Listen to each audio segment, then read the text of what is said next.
نن سبا کافران له پیریانو نه ویریږي، خو مسلمانان سره له دومره ایمانه بیا هم له کافرانو نه ویریږي او دومره ډارېږي ته به ورته حیران شي. او بیا ښځو ته خو څوک د پیریانو نوم نشي اخیستی، صحیح شوه.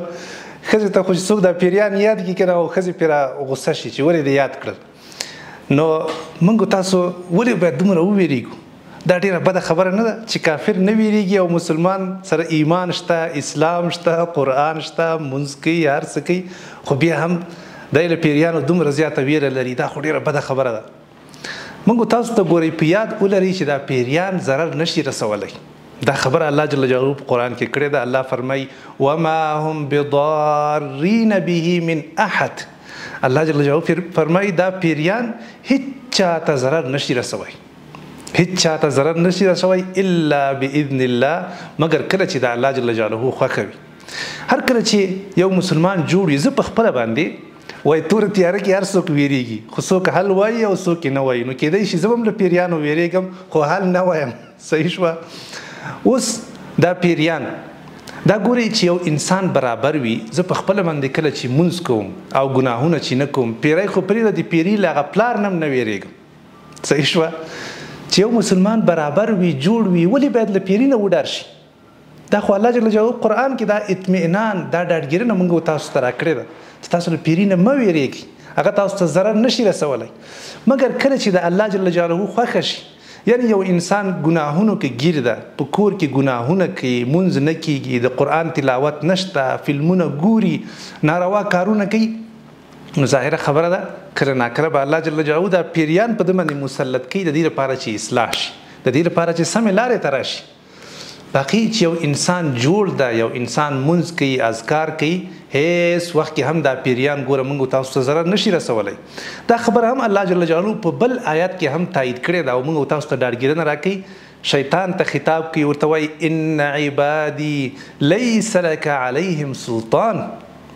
واوره ای پیریه، ای شیطانه، ای بدبخته، چې ګوره زما په بندګانو باندې ستا زور نه ده بر، زما په بندګانو ستا زور نه رسیږي، ګوره هیڅ ضرر نشي ورته رسولی. ولې وکفا بربک وکیلا، ځکه ستا رب د دوی لپاره کافي ده، ځکه ستا رب د دوی ذمهوار ده.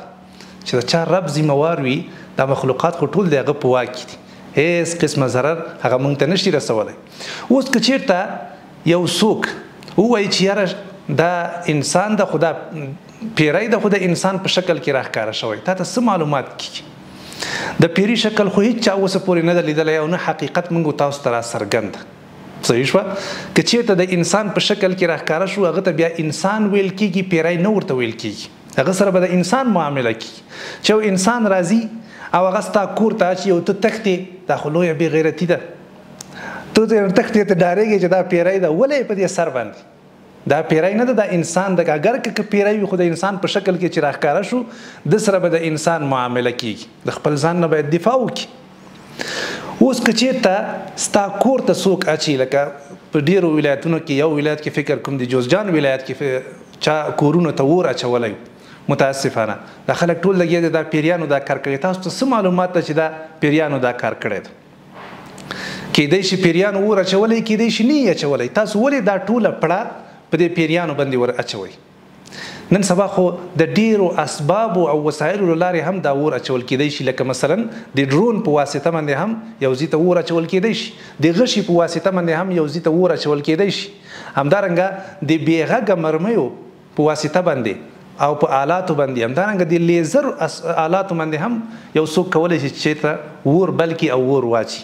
تاسو داسې مه کوئ چې هر وخت کې دومره ویریږئ او دومره ګبراو شئ چې له هر څه پرېږدئ او منډې. پیریان راغلی دي، اور اچي، یو ځای تباه کوي، پیریان چاته ضرر نشي رسولی. تاسو دومره مهرباني وکئ چې سحر او بیګا کوم اذکار چې دي هغه مه هېروئ، مونځ مه پرېږدئ. که تاسو چېرته د سحر مانځونه وروسته 3 وارې د قرآن شریف آخري 3 سورتونه ووایئ، سحر او ماښام، همدارنګه آیت کرسي ووایئ. نبی علیه الصلاة والسلام په یو حدیث کې فرمایي څوک چې د شپې آیت کرسي ووایي، نو الله جل جلاله له طرفه ده ته یو چوکیدار مقرر شي، یو ملائکه مقرروي، ټوله شپه به د ده پیره کوي، هیڅ یو شی ده ته ضرر نشي رسولی. د دې اذکارو پابندي وکړئ، ګناهونه مه کوئ، الله جل جلاله به تاسې ساتي.